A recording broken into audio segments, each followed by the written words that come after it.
Testing and Evaluation Part 2.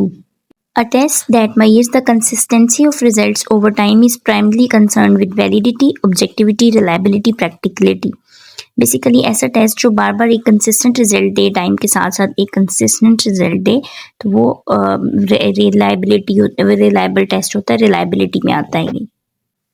Which type of validity is most important when a test is used for predicting future performance? Content validity, construct validity, criterion related validity, face validity. कौन सी type of validity जो है वो ज़्यादा important होती है अगर हम future performance को प्रेडिक्ट करने के लिए टेस्ट कर रहे होते हैं? तो criterion related validity is most important. Option C is the correct answer कि वो क्राइटेरिया के ऊपर पूरा उतर रहा है टेस्ट या नहीं. Formal and systematic procedure for getting information is test, evaluation, judgement, assessment. Test, ये टेस्ट की डेफिनेशन है कि formal and systematic procedure for getting information is called test. Which question marking will be more reliable? Short questions, long questions, multiple choice questions, MCQs, description. किस type of questions की जो marking है वो ज़्यादा reliable होती है? MCQs की, क्योंकि MCQs में मार्किंग डायरेक्ट होती है. अगर ठीक आपने चूज़ किया हो ऑप्शन तो करेक्ट होगा, और अगर गलत ऑप्शन चूज़ किया है तो फॉल्स होगा. तो इसमें मार्क करना जो है वो बहुत ज़्यादा रिलायबल और ईजी होता है. Test involves construction of certain patterns. Performance test, aptitude test, achievement test, test is short. कौन सा टेस्ट जो है वो उसमें कंस्ट्रक्शन ऑफ सर्टन पैटर्न जो है इन्वॉल्व होता है. यानी कि परफॉर्मेंस टेस्ट ऐसा टेस्ट है जिसके ऊपर एक सर्टन पैटर्न के ऊपर जो है वो चल रहा होता है, एक सर्टन पैटर्न उसमें फॉलो किया जा रहा होता है. Test made to compare the performance of student with other students. Non-reference test, criterion reference test, performance test, aptitude test. वो कौन सा टेस्ट है या वो टेस्ट की कौन सी टाइप है जिसमें एक स्टूडेंट की परफॉर्मेंस को दूसरे स्टूडेंट की परफॉर्मेंस से कंपेयर किया जा रहा होता है? Non reference test. In MCQs, incorrect option is called answer, stem, distractor, MCQs.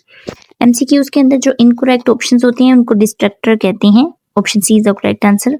इसमें एक और चीज समझ लें कि MCQs के अंदर जो MCQ का क्वेश्चन होता है उसको स्टेम कहते हैं, करेक्ट ऑप्शन को आंसर कहते हैं और इनकरेक्ट ऑप्शंस को डिस्ट्रक्टर कहते हैं.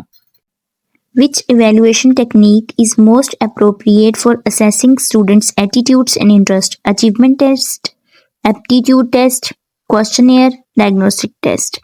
क्वेश्चनियर. स्टूडेंट्स के सबसे ज़्यादा बेस्ट या मोस्ट अप्रोप्रिएट टेक्निक कौन सी है स्टूडेंट्स के एटीट्यूड्स और इंटरेस्ट को चेक करने के लिए, मेजर करने के लिए? तो वो क्वेश्चनियर है. Which of the following reduce subjectivity in scoring? Easy type questions, oral test, objective type items, projective techniques.